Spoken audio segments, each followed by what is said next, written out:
Tapos meron pa akong mga nakitang comments na sabi nila, Tatawa ako. ano daw, magbasa daw tayo ng Biblia dahil mali daw itong ginagawa natin. Basically, itong relationship natin ba? Oh, yeah? Oo, ganun. Dinadaan nila sa Biblia. Ako ayokong lumaban ng usapang Biblia. Kasi, pag mga ganung usapan, parang hindi never iisipin ng kabila na mali sila eh. Sa bagay. Kasi Kunyari, talagang kanya-kanyang paniniwala kasi yan kunyari, diba? Usapang religion, hindi iisipin ng kabila na mali sila. Gets. So parang walang sense makipagdebate ba? Makipag-argue, no? Parang gano'n. Okay. Pero kung Biblia lang ang pag-uusapan talaga, sabi kasi nila magbasa doon tayong Biblia dahil mali itong relationship. Pero kahit anong basa mo sa Biblia, wala talagang sinabi doon na mali ito eh. Kahit mula page 1 hanggang kaduluduluhan, mula sa Genesis hanggang sa Revelation. Oh, shit.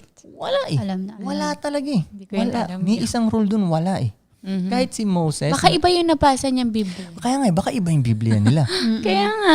Kahit si Moses na nung Ten Commandments, di ba siya yun? Moses, di ba? Nga siya. Kahit nga si Moses. Walang nilagay. Kahit nga si Moses, maraming asawa eh. Oo. Halos lahat ng male figures dun sa Biblia. Yung mga Maraming nagsulat asawa, dun, oo. mga anak ni God dun, ganyan. Marami silang asawa.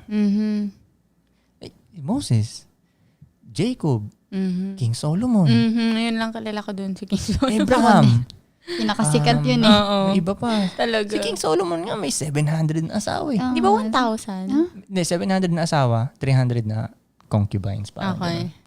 So, Grabe. yeah, kahit anong isipin mo mismo ano yung story, si God kausap niya yung mga lalaki yun. Walang sinabi si God about sa Gantong ganyan. Wala, ni isang walang sinabi. Minsan nagkakalituhan lang dun sa 10 Commandments kasi sabi dun na, thou shall not commit adultery, di ba? Pero hindi kasi adultery to eh. Ang adultery, kunyari, asawa kita, tas nag-ano ako na hindi mo alam, may iba ako doon na hindi mo alam. Parang ganun. O kaya yung wife nung kapitbahay ko, like, underground din ko yung kapitbahay ko para matikman yung wife niya. Yun ang adultery. Pero yung ganito, wala eh. Honest ito eh. Nag-gets mo? So, yeah. Kung usapang Bible, hindi ko alam kung anong Bible talaga binabasa nyo.